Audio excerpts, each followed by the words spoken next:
Hello, everyone, and welcome to the 22nd episode of the Hipfire Podcast. Once again, I'm your host, Yasser, joined by my other co host, Seth. And today we're going to be having a great episode for you guys. We're going to break down everything that happened this past weekend with regards to the scouting series, talk about the players that impressed us, players that went under the radar, as well as the whole format and the event itself. Just a quick note before we get started. We are currently at 87 subscribers on the channel. We want to thank you for that and all these interaction we've had on our Twitter. Which, if you don't follow, go give that a shout. We are constantly uploading clips of the best amateur players and the CDL as well. But we're at 87 subscribers right now, and if we could hit 100 before the end of the year, that would be awesome. So please, if you really do enjoy our content, we implore you to give us a like and subscribe. But with that being said, let's just jump into it. So as you all know, we had the scouting series for both the NA and EU Challenger scene this past week. It was a great idea in theory for me. Obviously, an opportunity for the coaches to get more insight on these players, get to network with them, and see what they're like, both a little bit outside of the game, how they interact with players that they're not used to, given that they're going to be drafted each day.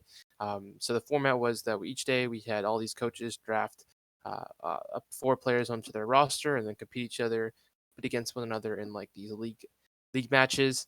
And the first 2 days were quite a success. Obviously, players were amped. It was pretty cool to like the idea, oh, I'm getting drafted to Chicago, or I'm getting drafted to FaZe or whatnot, and to be a part of these teams and get to interact with players that they're not used to, because so often we see amp players stick within their bubble. But as we saw the third day, players, understandably so, they stopped wanting to compete in this kind of series because it really added no benefit to them. They would prefer to scrim with their team or spend their time elsewhere rather than playing eights all day, which is what they referred to. And I understand this issue. Obviously, it caused a drag for the third day, and as a result, the fourth day was canceled. That along with the 5K that's happening today. But Seth, what were your thoughts on the scouting series? Well, I think as a whole, I think it worked. I think it was a success personally. Hmm. I mean, the goal of the scouting series was to get the coaches in touch with the amateur players, which they were forced to, right? And the goal is also to shed some light on some amateur talent that we hadn't heard from before or that couldn't break into the top 8. I mean, we talked about the cups in the past, 2 weeks, and the consistent theme was how hard it was to break top 8 in North America and how top heavy it is in Europe. So because of that, right, we don't get to see a lot of these players because they don't get high enough in the cup that they're not on the final day, or they're not streamed like far enough, and we don't get to see how good they are. So from where I'm sitting, I think it was a success. I mean, I think it was a bit more draining than I thought. I think they thought it was going to be. I think they thought 4 days was going to be the right amount, but I think 2 days could have been sufficient.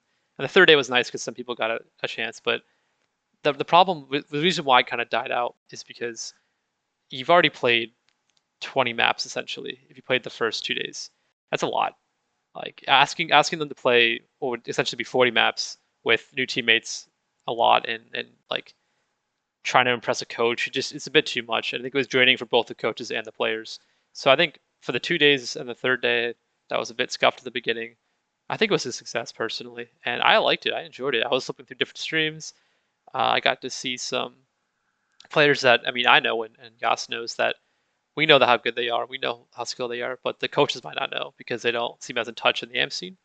And so for that, it was cool because, like let's say for example, a guy like CRUZE in North America, he obviously came over from the APAC region to try his hand at competing in the A, and he looked good in the scouting series. And he's not a guy that's going to automatically find a good AM team, right? Because he's not well known in the AM community. But coming over here and making a name for himself and playing with different teammates, it was a good networking opportunity for him and many others. But that being said, kind of on the stem of talking about coaches and the whole idea that this was kind of their time and their chance to see which jam players caught their eyes and which ones they should keep a lookout for.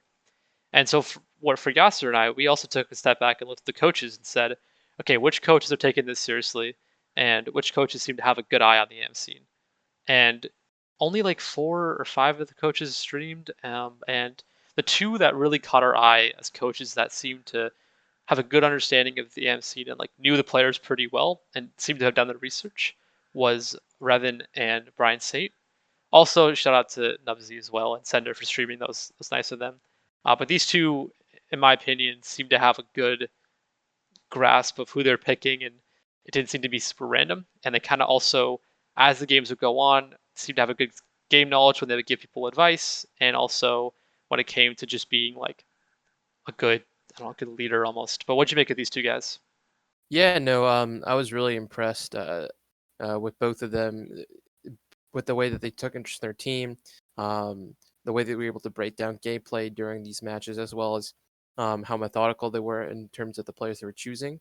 Um, uh, One thing just to note before we move forward, I think regarding the format and everything as well, is that for a lot of these, and it touches on the coaches as well, is that we saw in a lot of cases there were a lot of coaches that, especially on the EU side, didn't know one their nationality, so they didn't even know if they spoke English, which is a bit concerning considering that they've known the scouting series has been coming for quite some time.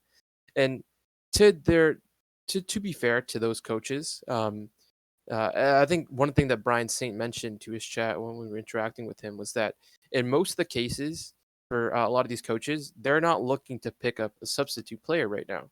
They either already have a substitute player that is on the roster, that they have under contract, or they plan on using their coach as a substitute until maybe unless worst case scenario the roster doesn't work out and they need to pick up an amateur player at that time.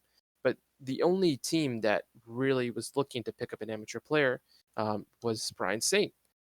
So thus he was a guy that really took interest, especially both on EU and NA AM side, and was trying to find the best players possible, trying to learn more about them, which was the whole point. And I think both Saint and Revan, they performed very well in the first couple of days. As a result, their teams performed well because they took such an interest. Um, so that was something interesting to note. Obviously, Brian, I think we'll touch on it a bit later, but one of the things and one of the reasons why we saw so many players back out in the past or the last couple days was that for them, there isn't much uh, incentive for them to play in these kind of series because the incentive would be to have coaches learn more about you.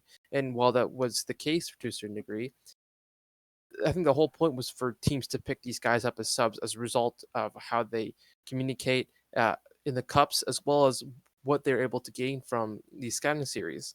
But because Saint seems and Minnesota seem to be the only organization that is doing that, it sort of removes that incentive for players to want to grind and essentially, like as Tom Gravity mentioned, he didn't want to teach these other players he was playing with anything about the game because he's competing against them week to week in these cups. Why would he want to tell them how spawns are, where roles are, and trying to educate them when he's going to be competing against them? But you know, what do you make of these two coaches, Seth, and the whole and how they performed? Well, I think it's a good point that you mentioned where the players' incentive kind of dipped. But again, like I still look at this more from a coach's perspective because Hmm. it is really for them, less so for the players, which is kind of hard to say because it's supposed to be with the players, of course.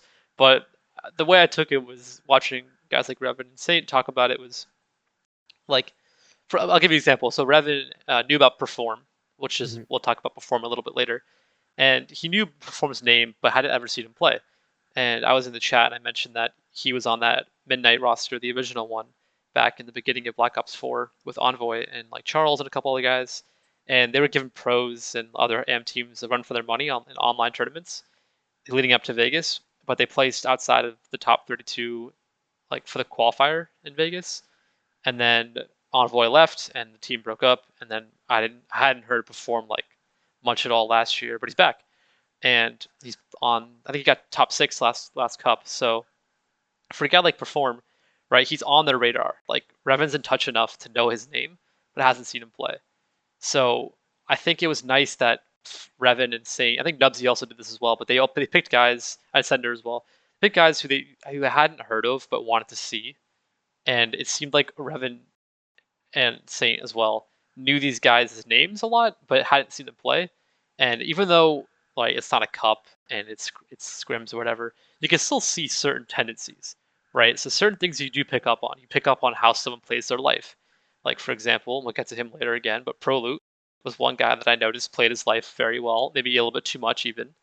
And then also you see people like I'll throw out like TRAUDEY's name, right, in the EU, who has like an incredible speed and like just pace. So you learn about their tendencies, and that's kind of stuff you'll see in this, and you'll also see in the cups. I Mhm. don't think those things are super separate. I do think it's less important to look at the overall KDs, overall scoreboards, and overall like pick placement, I guess. Yeah. And I think it's almost more valuable to just to. I kind of wish the coaches. I don't know if they do this, but if they have VODs they can watch back and just like take a certain player's perspective over the entire game and see how they played, right? Because that to me is more telling than like the scoreboard, right? I want to see like is this guy capable of like making No, smart moves in 100%. S&D or whatever. So yeah, what do you make of that? Yes. No, I 100% agree. I think it's hard given the format and given how busy these guys are on a day-to-day basis. Obviously, um, you know, I'm not too aware if scouting is something that's held. Like, I don't think most of these teams have a strict scouting department, meaning that the Right. coaches in most cases are doing the scouting. So, having these VODs in general will be nice. And I think one thing that, just aside from the scouting series, that boggles my mind is that the CDL does not stream these cups. Oh Just a yeah. side note, the fact that the Yeah. CDL does not stream these cups doesn't make any sense to me. Because well, they did last year. They streamed the cups last year. I don't know why they're not doing it this year. Yeah, the first two cups, how are they not streamed? How? It does not make I any don't know. sense. I The hold only Shift thing, has taken it upon himself to yeah, stream them. And Infinity and their team, and that we're thankful for that. But there's only so much they can do because obviously the players, they want to protect as much as they can. They don't want to show S&D, and that's yeah, understandable. But if the league, made it, um, permanent, made it so that they had everything was streamed no matter what, and they brought our whole Shift's team along, to cast it and to create stats for it and great graphics for it. Why is that not being done? The viewership is there, the demand is there. You want to build a sustainable path to pro. Coaches will get more opportunities to watch players if they can see them at these cups and watch the rebroadcast if it's streamed. But it isn't. yeah. And I don't understand why. Yeah, it's confusing because it was streamed last year. They streamed the cups, but didn't stream the home series.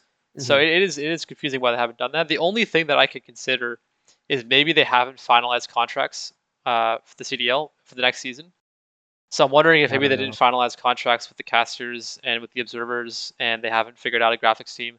Like if they're still going through that process with the contracts, that's my I only thing I'm thinking of. But that's about it. I I don't think know. I think I think it's a cop out because they've known the challenger scene is going to start for a No, I while. know. I'm just that's the only thing I can think Oh of no, is like like a yeah, no, thing. like that could be very well the case. But if that is the case, then that's absolute BS to me because Yeah.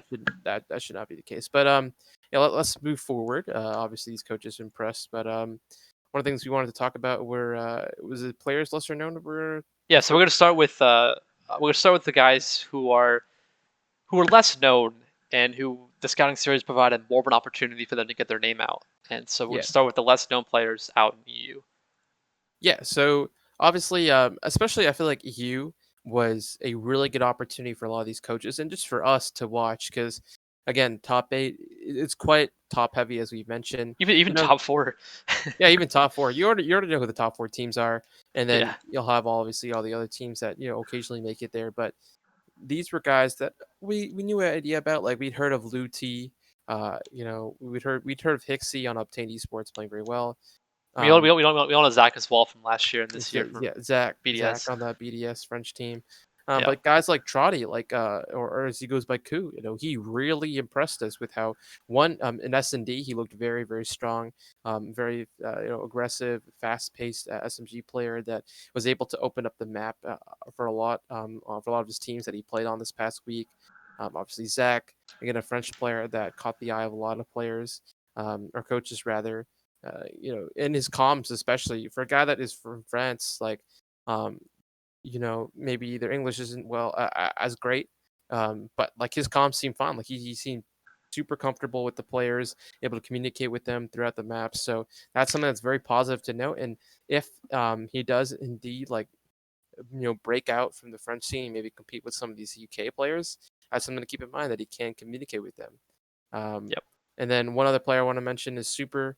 Obviously, was incredible Spanish talent. Again, another guy, great communication, and that's even despite not being, from, a typical background where, English is the first language. He still had great communication and incredibly talented with both he was sniping as well. So it was great to see. But what do you make of the other players on this list, Seth? Well, I just wanted to quickly jump back and talk about Super for a second, Yeah. because I also wanted to say like it's sniping in this game it is supposed to be very easy. Like we always, we hear the pros complaining about it, but some of the snipers really impress a lot, and not just the quick flicks, like a guy like Maple, who we'll talk about in a little bit, had, Mhm. but Super also seemed to have like just really weird spots that he sniped from. I can't like I don't have a clip specifically for that, but I do recall him having some pretty nice spots. So it's just nice for Super. It's also interesting, right? Because these guys, like you mentioned before, they don't want to share too many strats here because it's Yeah. you know, it's a little bit of a weird setup here. But I did notice some nice spots from Super. But that'll get us to LEWTEE or Mhm. LEWTEE. Actually, am I thinking of Super or Sukri? I'm messing this up right now. Was Super sniping? Um. I might have screwed that up. No, I'm thinking of Sukri. My bad. Sucre was the one that was sniping. I don't think Yeah, Super. I'm thinking of I might have Sukri. made a So sorry, mistake there. Super. Yeah. I, No. I am thinking of Sukri. Sukri is nasty with the sniper. He did have some nice spots that he had on the map. But Oh anyways, no, no. Super well, Super also did use a sniper. Yeah, he was using the damn, who sniper. am I thinking? Okay, one of them had good spots. I can't remember which one. That's my bad. But Super was um, also, yeah. okay, that gets us to LEWTEE. So LEWTEE was a guy who has been on my radar for quite a while. He is less known in terms of like the community at large, but if you know the M community, you guys all know LEWTEE. He's been around for quite a while, For a little and bit. Yep.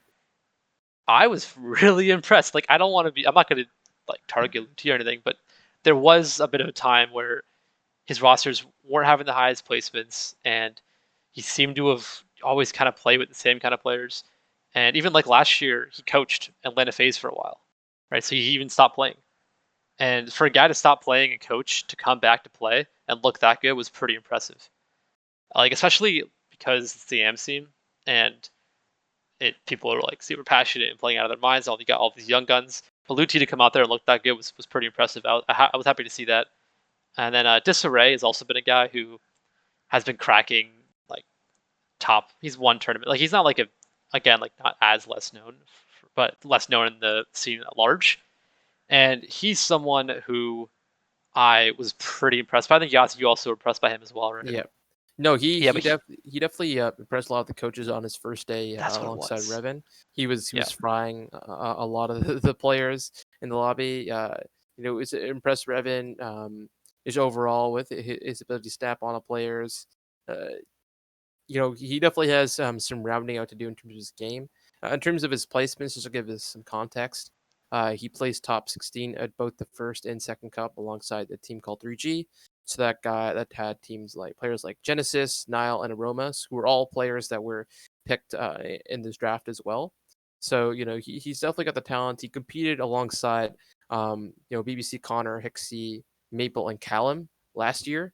And he placed top 6 at the Challengers Finals in EU last year. So he's definitely been a player that has been rising amongst uh, amongst some of the middle of the pack EU teams in challengers. And he definitely impressed coaches this weekend. So I expect that as he continues, if he continues this trend that he's on, that it will be a matter of time where he gets to make it into that top 4 and someone will give him a chance. Yep. Well, you know what it was? I was thinking it was Disarray. So he was the guy back in World War II that got picked up on Imperial to play with Niall Nelson and Dilio, or I think he was Zerg at the time, Hmm. back for the LCQ, and they didn't qualify for champs at the LCQ, and that was a big surprise because they were one of the favorites. Yeah. And I forget who he replaced. I can check right now actually, because I Who remember you? that's the first time I heard of Disarray, Mhm. and Well, I yeah, remember. he was part of that. He Uh, was part of what he was teaming with Keza and Louis CM, and then Yeah, so jumped to CRUZE. yeah. So it was Niall, CRUZE, Nolson, DeLeo, and they won the stage 4 in the CWL. But then before champs, they dropped CRUZE for Disarray, and everyone was kind of surprised. Hmm. And then they didn't make it for the LCQ. And then I feel like Disarray's stock got hit after that, and he kind of struggled to find a team. But I was impressed by him this weekend. Like I think he and I would say like HICKSY and TRAUDEY and like those UK guys. I feel like they're definitely could be playing with better UK talent because Yeah. there's a lot of it out there, and I feel like some of the teams could do some restructuring. But Yeah, no, just one more note before we go to NA.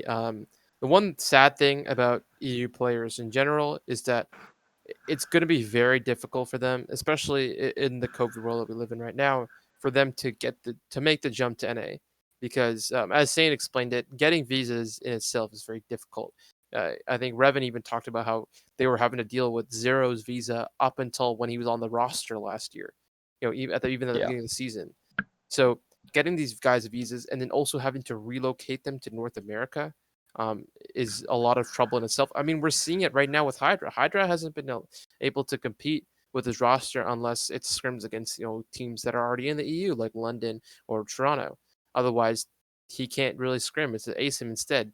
And troubles like that are what keep organizations in North America from picking up these EU talent, which really sucks.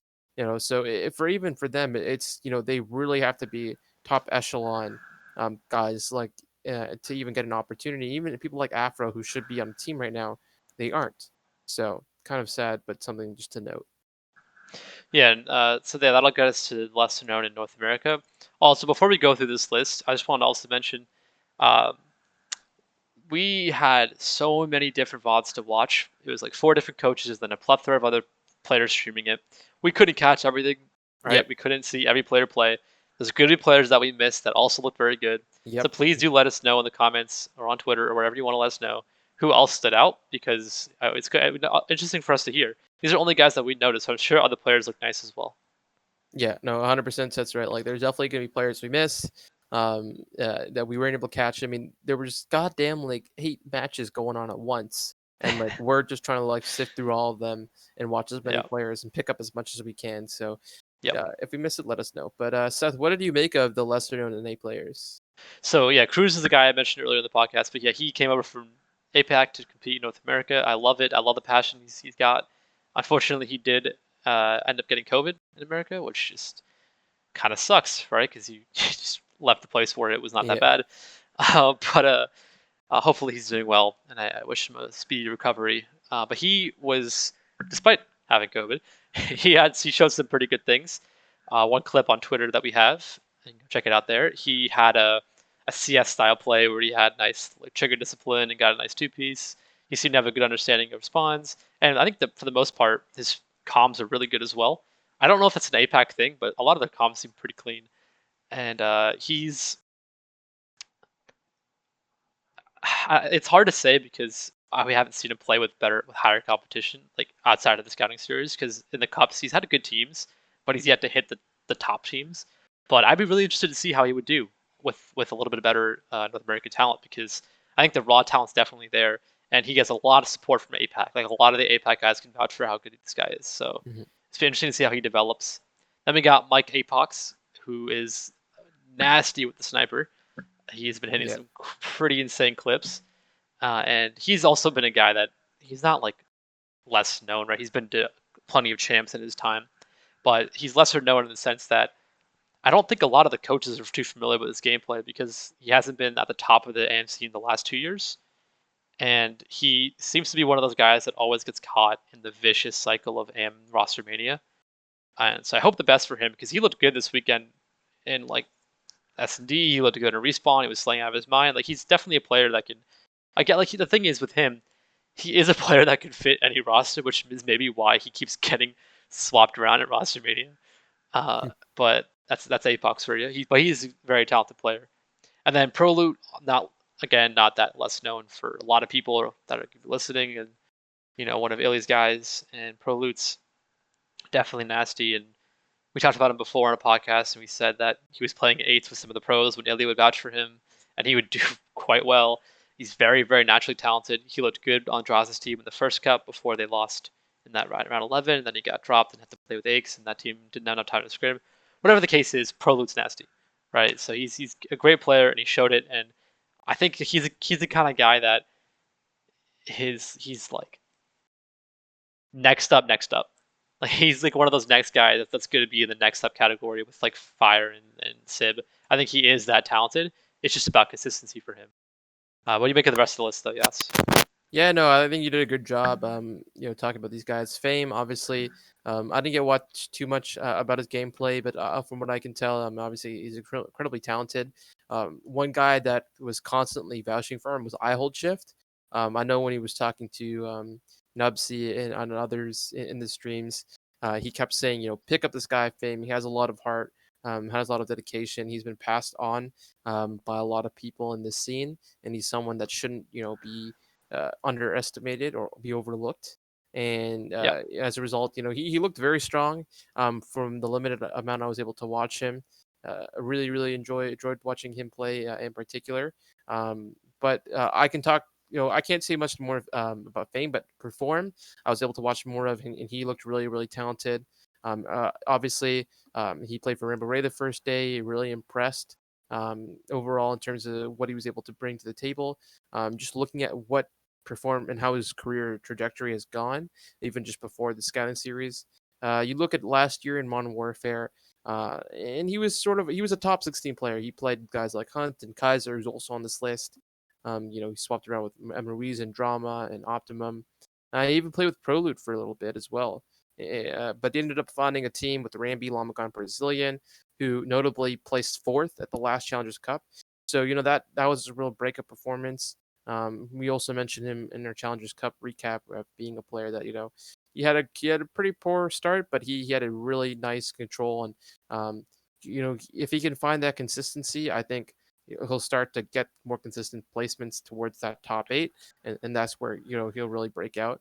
And Kaiser again, player that was drafted pretty low from a lot of these rosters, but from what I was able to tell when he was competing with, I believe it was NYSL on the second day, he looked very talented alongside Spark Proof and Dab Patty, obviously running I think more of a AR role at most points. He looked very strong from what I could tell. Yeah, that'll kind of wrap up our lesser known section. You hit those guys Yeah. pretty well. They're yeah, Fame, Perform, Kaiser, all guys that are extremely talented but can't seem to quite break it consistently out of the top eight. Obviously, Hmm. Perform did it last cup, but it hasn't been Yeah. consistent. I just want to also quickly say on Fame, he was dropping bombs in AM10s last year, so just keep a note, Yeah. keep an eye out for that. But that'll get us to the next section, which is we're calling it the show off EU. So these are guys that we know and Hmm. guys that I'm sure the coaches are familiar with as well, but that got picked Yeah. up to be like the first couple picks and just kind of show off what they have still. And I mean, I'm sure there's some players we could have also put on this list as Yeah, well. one player I think we forgot, and I just want to quickly talk about him. Is Chain. Oh my god, I forgot Obviously, Shane. Yeah, my I feel bad. like yeah we forgot about Chain. I feel like we didn't talk a lot about him on the podcast. Obviously, We since haven't been. You're right. Yeah. his time on Singularity, obviously he's sort of flown, at least in our heads, under the radar in the sense that after his second place at champs, EU champs, challenge champs, with Singularity, he got on a team with Whalers Brezzy this year, and obviously he's not placing top four. He's not within that top four teams, which surprises us because when I was talking to Revan in his stream about Shane, he said Shane was seen by universally in NA as a top three talent in EU, Yeah. only behind Afro at this stage. And for us, that was something that really interested us because obviously we've seen Shane's talent, especially with the SMG. He seems to be more of a flex play now. I've seen him use the Creed quite a lot. Um, but we saw him, he was well-rounded player for SMG. He was a big part in why they were winning so early on last year. It's a very Um, good search player. Yep, that is good. That is very important to know. But he hasn't had those placements this year. So obviously, a lot of people at NA have a lot of faith in him, and understandably so. He's very well rounded. Didn't seem to make a lot of mistakes. His communication's strong. When him and Maple were playing together on day three, they looked like a dynamic duo. But yeah, I just wanted to mention him. I think yeah, also for that team that he's playing with right now, I think Ruben needs a little more time still to get fully Hmm. back into the swing of things. Like he's definitely used to be a really good player before he like retired and came back. So I think you give that team more time and they'll be pretty good towards the later cups, maybe even the next January one. I just think for a guy to be out of the scene and be back, it's gonna take him a little bit of time. But yeah, that's so. Do think about Shane. But first up, we have I mean, top two, Afro and Nasty. It was so hard to pick like a top two. These aren't really in order, to be honest. They're more just a list. Because Afro is still like in my eyes the number one guy at the EU right now, and there's millions of clips and millions of things you could talk about Afro for hours, and we have. But Nasty also really impressed me. I think like it doesn't matter what team he was on, he looked really good in every game mode. And the more I see of Nasty, the more I realize why London had picked him up. Because when it first happened, we hadn't seen much of Nasty when he first got picked up. Like initially, it was still kind of like a there's the Singularity guys popping off, and you guys go for Nasty instead. But then the more I see of Nasty, the more I'm realizing, okay, this guy's just insane. He is Hmm. two-piecing everyone and running around the map like a maniac, just playing well. Like he's doing that. He has the aggressive playstyle that it's like still 5v5, but it's 4v4, and he's doing it well. Um, and then that takes us to Maple, and I want to see Maple versus Sib sniping because I think those two are the best snipers right now in the amateur scene. I'm sure like guys like Blast and other players are definitely good as well. But from what I've seen in terms of like speed and how quick they are with the sniper, Maple and Sib are both ridiculous. And this weekend, Maple had like one of the fastest sniper aces I've seen in my life. And Yeah. no matter like even teams that are playing against him, they would say like they would talk about his like sniper scope like flash thing. That's like a sign of death. Like if you see the glare, run away. Or like if you see the glare, you're already dead.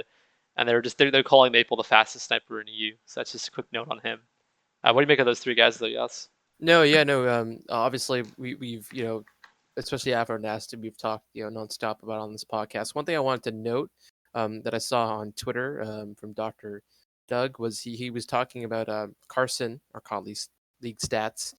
He made stats from the challenger scene, and he tweeted out that, based on win percentage, pretty crazy. So teams, with people teaming with Afro went 48-12. Those same players were 22-36 playing without him. Obviously, it's eights, not the same thing, but it's crazy to see the impact that Afro has on a roster and how they win with him in Yeah. comparison to without him. And you could see it this year. I think iHoldship mentioned it. People are like, well, are Afro and Gizmo the real deal? Or are they just products of Singularity and Team War? No, they're not. You can tell the talent they have. They can tell what they bring to a team, and they're winning without those guys. They don't need Dave. They don't need a bids to Although Dave is his father. Check out our Twitter Dave. for Dave that is his clip. father. There is a clip of that. Afro was not too happy about it, but they'll still be their parents, but they can do it without the parents, and that was the point. Is Yes. that they don't Yes. need Yeah. those guys to. They don't need them to be successful. They can be successful on their own. They've proved it to themselves. Right. So just something to note. Going down the list, obviously, as we mentioned, Dave, obviously, very talented guy. Obviously, a lot of clips. He's a guy that everyone in um, NA sort of knows at this point. They've seen quite some time, and that works both for him and against him because I feel like people will. Oh, we know what Dave's capable of. We're not really looking to pick him up, which in my opinion is stupid. I feel like people overlook him because he's still a talented AR and the what he Well, when he was a yeah. Go ahead. I was just gonna say on that point, his ceiling has changed. Like I think you're about to say that right now. Yeah. Well, I think his ceiling has changed because it used to be a ceiling for how good he is as an SMG, Yes. but Yeah. now as a main AR, he has a new ceiling, right? Is that what you're gonna say? Yeah, I was gonna say like it would be Yeah. we're all used to him from the Epsilon days when he was running an ERAD and running cracked at players, but now he's a mini R. It's different. Obviously, being a mini R makes it more difficult in general to make it into the league, and something that coaches have even noted. Um, but I feel like Dave is definitely one of the top mini Rs throughout all challengers, let alone EU. Gizmo again. Gizmo was getting. I cannot believe this guy felt he was one of the players that would piss me off that coaches kept passing over him Yep. because it didn't make any sense. He's young. He's 18 years old, I think, or at least 19. So he's one of the younger players in the scene that has risen very quickly alongside Afro, but doesn't get that same sort of allure because he isn't necessarily like an SMG aggressive player.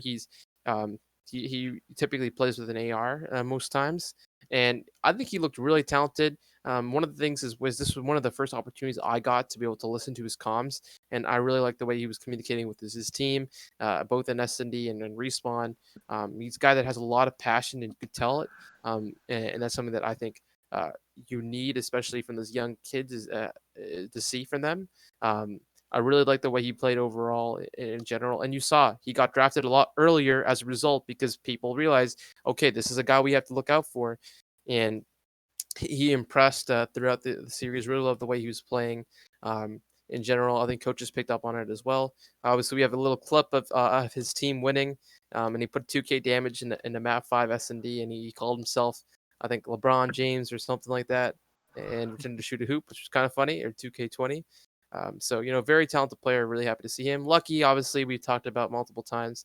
Spanish talent. He was the only Spanish, like our top Spanish player from that Rams roster, besides Nvidian, that competed. So it was just another opportunity to see him and what he's capable of. Again, talent. It feels like every Spanish player is a talented sniper. Him, Sucre, and It Cooper. does. So kind of crazy. And then Whalers, obviously very talented with the AR players. The coaches love the guy. Love the vibe that brings to the team. Love his communication. Obviously, again, although he is French, he speaks very, very. He's very great at speaking English. Comms are great. Very solid mini AR. And he's maybe not on that level, in my opinion, like Dave and Maple. He's still very talented and is obviously has pro league experience, which he does give him that advantage. But that's just to show off EU, and we can move on to show off NA, I think.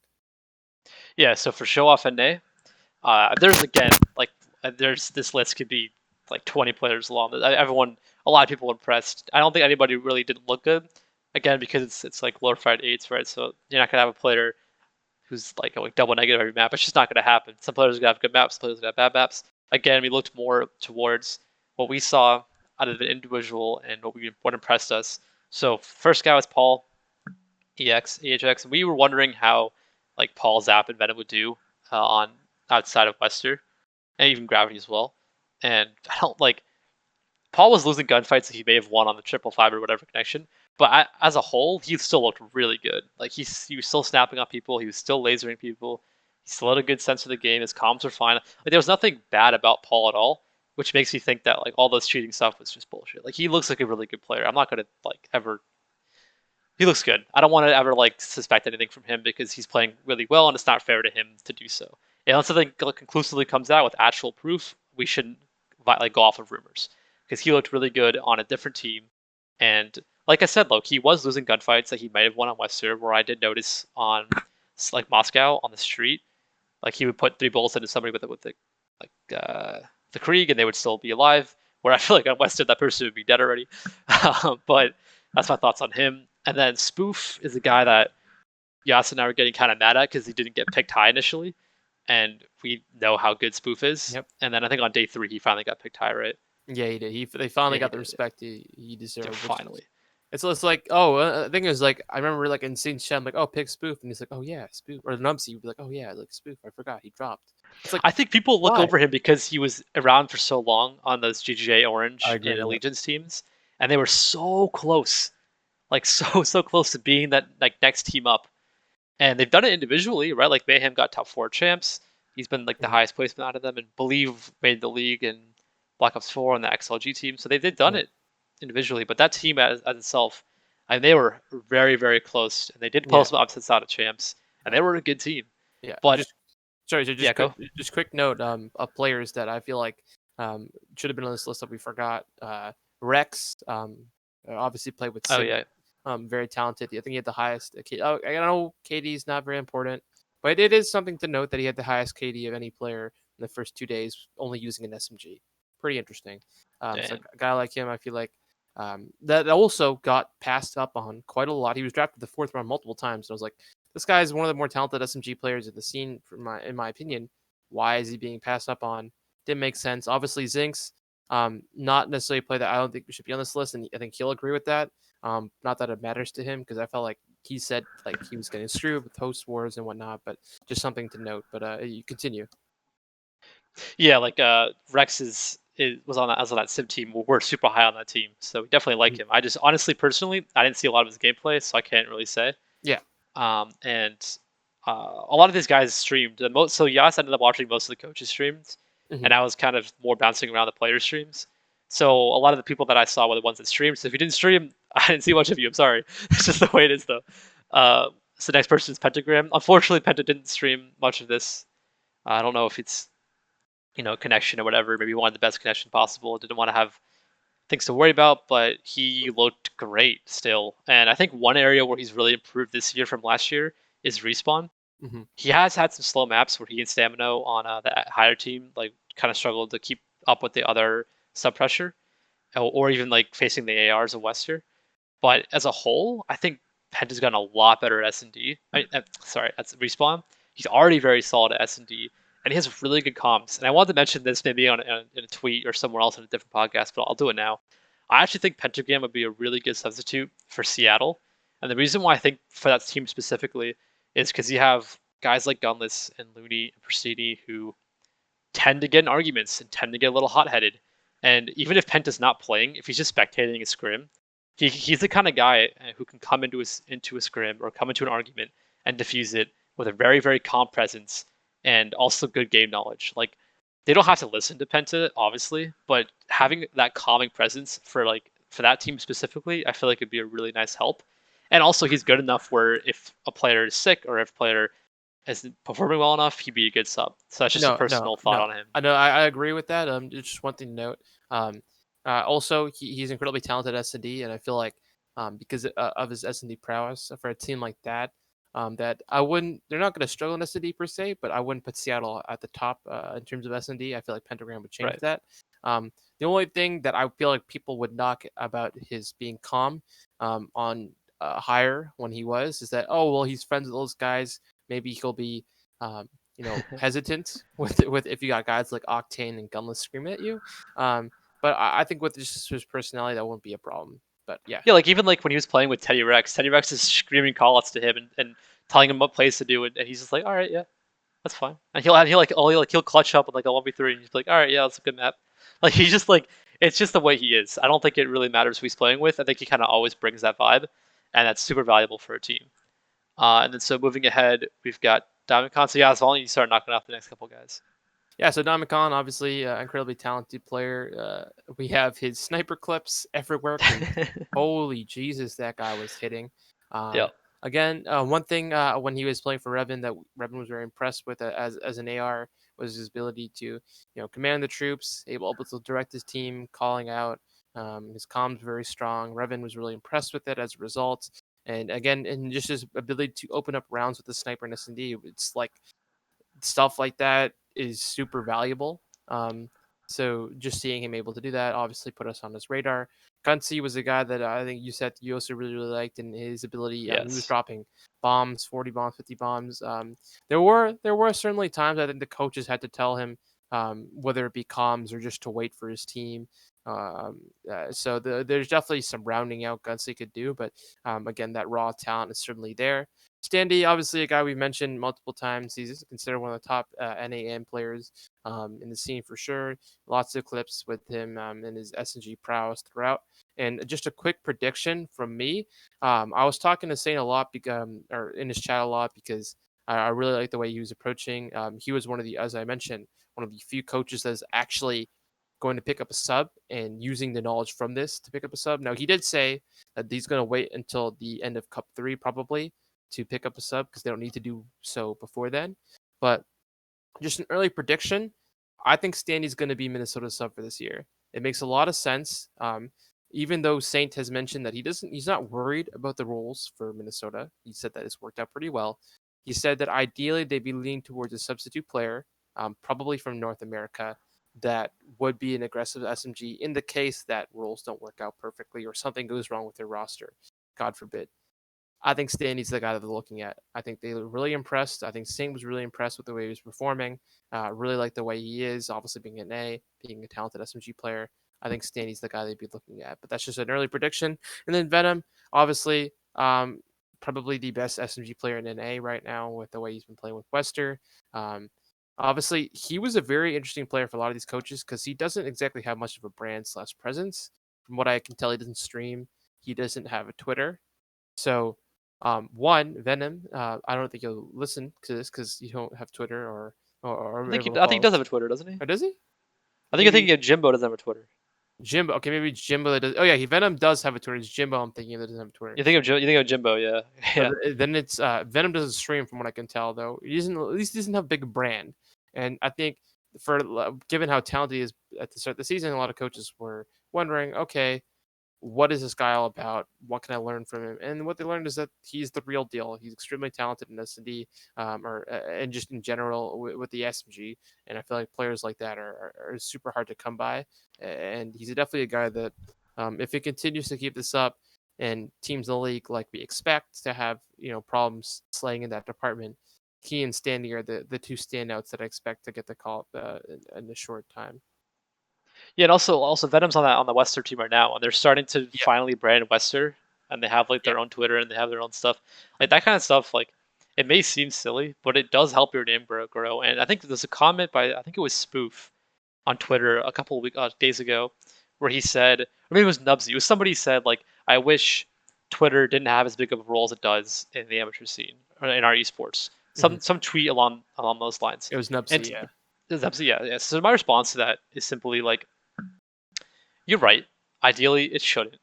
It shouldn't matter how many followers you have or whatever. But at the end of the day, like it is a business, and you do want to grow your brand. And for a team to pick you up, they want to pick up somebody with a brand.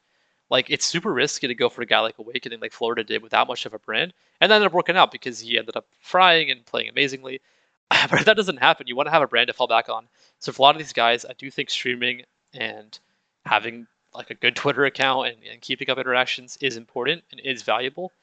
And that's one thing like Stanley, for example, he's like he's self-proclaimed control reaper, but having that like kind of nickname, it does help. Like it does work to grow your brand. And also I wanted to mention on Gunsy for a bit because in the past I've talked about how Nightmare and Pure have been the ones that impressed me the most on that Sicario roster, even from last year. But I was very, very, very impressed with Gunsy. Like his sniper was on point. He put it away when one of his teammates wanted to run it. Like he was a great teammate. And like being a good teammate is something that I noticed in the scouting series. Is like you can't really fake it because at a certain point you're gonna get annoyed by something and you're gonna get angry and your true colors are gonna show. And the ones that showed like anger, but also like and like an argument in a good way stood out more to me than ones that were quiet. Like I want to hear someone complain about something that they did wrong on a map, but do it in a good way. And those players I think will stand out to the coaches more as well because you want to have guys that want to play the game the right way. And for a guy like Gunsy, he does have like a very kind of like pentagram, like calm, good teammate vibe, but he also does call out when things should be played right, and I think that's a good thing for him. And I don't know, I don't want to call him the leader of Sicario because I have no idea if he is, but I could definitely see him bringing some of that like game knowledge and like almost like leadership to that team. So it's nice to see from Gunsy because again, like I talked about it before, but he's a guy that was like kind of looked down upon on the community at the beginning of last year and gained respect all throughout last year, and he continues to gain respect now. And that's one nice thing about the scouting series is that it did help a lot of these guys team with players in the MC who they haven't teamed before, and maybe guys who in the MC they thought, oh, it's his connection, or oh, it's this, or oh, he doesn't isn't good at this without knowing it. But now they got a chance to play with a bunch of different players, and that was kind of nice to see. Yeah, I think it was pretty good. With that being said, that should wrap up today's podcast. Obviously, a little bit of a shorter one. Tried to condense this one down just to talk about our thoughts It's on the still like scouting 15 series. minutes. It's still 50 minutes. That's crazy. I'll keep it short and sweet. Thank you guys for listening. If you made it this far, really do appreciate you. Obviously, we appreciated all the support on our videos as well as our Twitter. We're going to try and keep it up. Obviously, the next cup is until January 9th, I believe. So there's a bit of time. Obviously, happy holidays to everyone. We'll be Yeah. trying to, maybe do some more interviews with amateur players in between this. Maybe we'll go to talk about how teams, pro teams look in scrims, or maybe we'll do like other like videos that we have in mind as well. But hope you guys enjoyed. Please again leave your thoughts, comments, players that you liked that stood out to you in the comments down below. And yeah, we'll see you guys in the next one. See ya. Yep. See you guys. Thanks.